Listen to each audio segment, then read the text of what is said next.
दोस्तों नमस्कार, बहुत स्वागत है आपका चौकस भारत में। मैं आपका दोस्त ब्रजेंद्र। देखिए, कहा जा रहा है कि जदयू में सब कुछ ठीक नहीं है। खबरें भी निकल के आ रही हैं। उड़ती खबरों में ये भी आ रही है भाई कि अशोक चौधरी और राष्ट्रीय अध्यक्ष ललन सिंह में आमने सामने जो है वो बातें हुई है, तीखी बातचीत हुई है। इसके पीछे की पूरी कहानी जो है वो हम आपको, जो मेरे पास खबर आई है, जो सूत्र के हवाले से हमारे पास खबर आई है, वो ये कि भाई कल की मीटिंग में जनता दल यूनाइटेड के पूरे टीम की मीटिंग थी मुख्यमंत्री आवास में, और उसके बाद कुछ ही देर में दोनों की मुलाकात होती है, अशोक चौधरी की और ललन सिंह जी की। इस वक्त वीडियो में अक्सरहा खबरों में ये देखा जा रहा है कि अशोक चौधरी काफ़ी स्नेहिल फील कर रहे हैं मुख्यमंत्री के। आप तरह तरह की तस्वीर भी देख रहे होंगे कि कभी कंधे पर सर रख रहे हैं अशोक चौधरी के मुख्यमंत्री, कभी उनका गर्दन पकड़ रहे हैं। यानी जो स्नेह है अशोक चौधरी के प्रति मुख्यमंत्री का, वो अब जाहिर हो रहा है, जग जाहिर हो रहा है। कल जो घटना हुई वो ये थी कि ललन सिंह जी ने ये अशोक चौधरी से पूछ दिया कि भाई जब आपको प्रभार हटा दिया गया है, बरबीघा और जमुई के प्रभार से, उस पद से हटा दिया गया है, तो बार बार उस क्षेत्र में आप दस्तक क्यों दे रहे हैं? थोड़ा वहाँ के जो विधायक हैं असहज महसूस कर रहे हैं आपके आने जाने से। तत्काल जो जवाब मिला ललन सिंह जी को, वो भौचक रह गए। दरअसल इनका जो जवाब था कि भाई जो भी मैं कर रहा हूँ या मैं जहाँ जा रहा हूँ मुख्यमंत्री जी को बता के जा रहा हूँ। ये जवाब काफ़ी था समझने के लिए ललन सिंह जी को। चलिए, इस बाबत बातचीत हुई हमारे जो वित्त मंत्री हैं उनसे। वित्त मंत्री से सवाल पूछा गया कि भाई इस तरह का माहौल बन रहा है इस पार्टी में, क्या कहेंगे आप? इन्होंने क्या कुछ कहा, सुन लीजिए आप।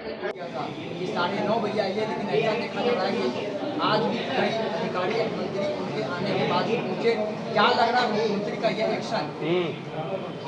देखिए, मुख्यमंत्री जी ने जो यह निर्देश दिया है, और मुख्यमंत्री जी ने सिर्फ निर्देश नहीं दिया, वो स्वयं 9:30 बजे दफ्तर चले आते हैं और बिहार सरकार के निर्णयानुसार कार्यालय का समय सुबह 9:30 बजे से 6 बजे का, बीच में थोड़ा देर के लिए भोजनावकाश का प्रावधान है। तो अगर मुख्यमंत्री जी स्वयं 9:30 बजे आते हैं और उन्होंने सारे मंत्रियों और अधिकारियों से अपेक्षा की है या निर्देश दिया है कि आप सभी समय से दफ्तर जाएं और अपने कार्यों का निष्पादन करें, तो यह एक स्वागत योग्य कदम है। इसका हम सभी लोग स्वागत करते हैं और सभी लोगों को इस निर्देश का पालन करना चाहिए। और अगर कोई मंत्री जी नहीं पहुंचे हैं तो स्वाभाविक रूप से वो मुख्यमंत्री जी से मिलकर स्थिति स्पष्ट करेंगे।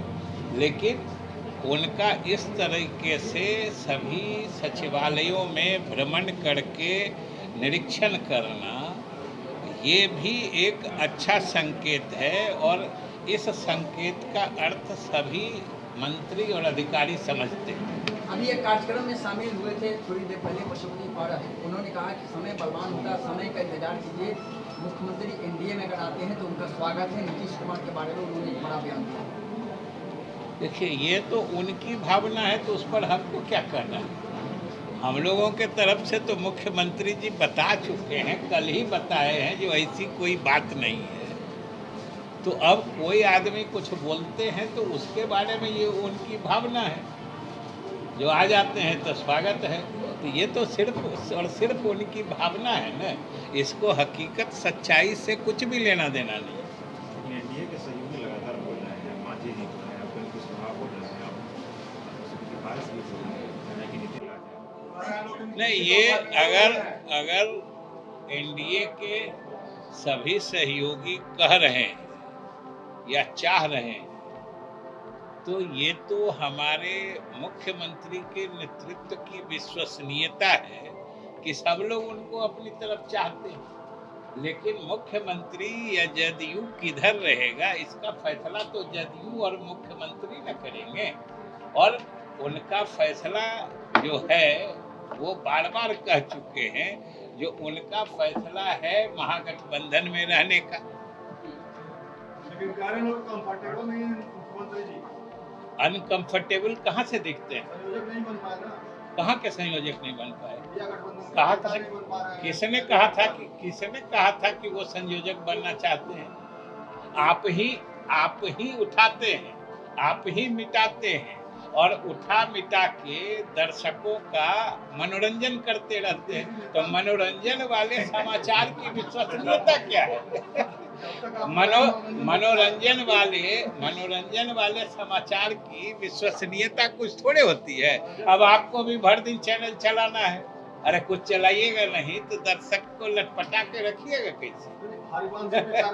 अरे हरिवंश किस पर कार्रवाई हुई, किस पर कार्रवाई नहीं हुई, किससे मिल रहे हैं, किससे नहीं मिल रहे हैं, ये सब अपनी जगह है। लेकिन बात सीधी है कि हम लोगों का महागठबंधन मजबूती से काम कर रहा है। कहाँ कुछ हुआ? वो दोनों आदमी में कोई कुछ कहे क्या? ये सब चल रहा है। हैं? ये सब अफवाह है, ठीक नहीं कह रहे। दोनों आदमी जदयू में है, एक राष्ट्रीय अध्यक्ष हैं, एक मंत्री हैं, सीनियर मंत्री हैं। तो कुछ अगर मतभेद भी होगा तो वो सब निराकरण हो जाता है, तो इसमें कौन बड़ी बात है? जब विधानसभा प्रभारियों की बैठक चल रही थी, जब कल सीएम आवास पर प्रभारियों की बैठक चल रही थी, बैठक खत्म होने के बाद ये सुनने में आया और लोगों ने कहा कि दोनों के बीच काफी बहस हुई। हमने ख्याल से जो सुनने में आपको सुनाए होंगे ना, उन्हीं से समझ लीजिएगा कि हम लोग तो सुने भी नहीं है, तो हमसे क्या पूछें? तो सुना आपने कि क्या कह रहे हैं विजय चौधरी जी? ये कह रहे हैं कि ऑल इज़ वेल, यानी सब कुछ ठीक है, फर्स्ट क्लास चल रहा है। और सीधा सीधा मीडिया पर इन्होंने मजाक बना दिया, मीडिया को मजाक बनाया और कहा कि भाई आपको तो मसाला चाहिए, दिन भर कुछ ना कुछ तो चलते रहना चाहिए ना टीवी के स्क्रीन पे, इसलिए आप अपना काम करते रहिए और आनंद में रहिए। चलिए देखते हैं इस सगूफे की जो कहानी है, इसके पीछे की जो पूरी कहानी है वो कब विस्फोटक होता है और कब सार्वजनिक होता है। हालांकि धीरे धीरे धुआं जो निकल के आ रहा है, कयास लगाया जा सकता है क्या कुछ चल रहा है जनता दल यूनाइटेड में। बने रहे हमारे साथ, हम और भी खबरों को ला रहे हैं बहुत जल्द। बहुत शुक्रिया आपका।